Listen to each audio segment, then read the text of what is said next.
Ô Felipe, desde o começo aqui do programa, o pessoal tá perguntando muito do Neymar. Ó, a Mariana Gomes chegou agora e já mandou aqui, e o Neymar? E muitos outros perguntando também, ó, o Germano também, e outros aqui falando do... se ele sai do Santos, não sai, se ele já volta a jogar também no domingo contra o Flamengo. O rebaixamento, ele vai definir muito, o possível rebaixamento ou não, ele vai definir muito o futuro do Neymar no Santos. Porque o Santos entende que é inviável manter o Neymar com todos esses gastos que vai ter com ele na Série B. Então, é uma situação muito complicada. Ele tem que esperar a reta final de temporada. Se acabar caindo para a Série B, Neymar não deve ficar. Mas ele volta para jogar contra o Flamengo no domingo, no Maracanã. Até porque, na quarta-feira, o dia que antecedeu o jogo contra o Palmeiras ontem, ele treinou normalmente, ele estava disponível. Mas o Santos optou por preservar ele por conta do gramado sintético. Ele volta para o jogo contra o Flamengo no Maracanã, Bruno. Não sei se você tem essa informação, tá? Mas você acha que o Santos não quis arriscar ontem porque pensou assim, ó, nas nossas contas, na nossa projeção, não tem ponto aqui no Allianz Parque. Sabe aquela projeção que os times fazem, assim? Não fazem, André, né? De rodada a rodada?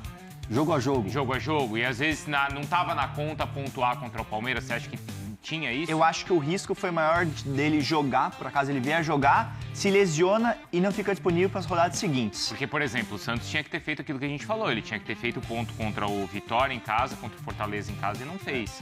E a situação do Santos só não é pior porque ontem o Fortaleza levou um gol no finalzinho do Pedro Raul. Que foi 1-1, lá o Clássico Rei.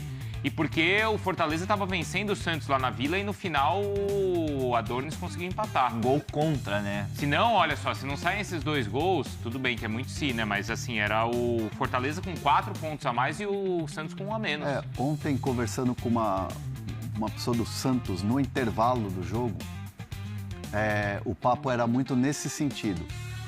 Que o Santos tinha jogado razoavelmente bem e que tinha suportado o Palmeiras, aquela coisa toda, tinha criado algumas chances e que a lamentação era, o Santos joga bem, jogou 45 minutos aqui no Allianz Parque, suportou o Palmeiras e tal, que é aquela pressão toda, ganhou do Corinthians, ganhou do São Paulo na Vila, por que não joga assim contra os rivais parte de cima da tabela, com os times que estão na parte de baixo da tabela?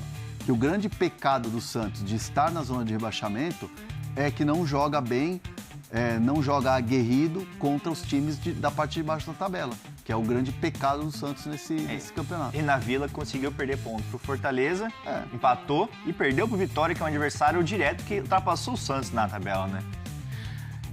Exato, né? O Vitória tá se recuperando também.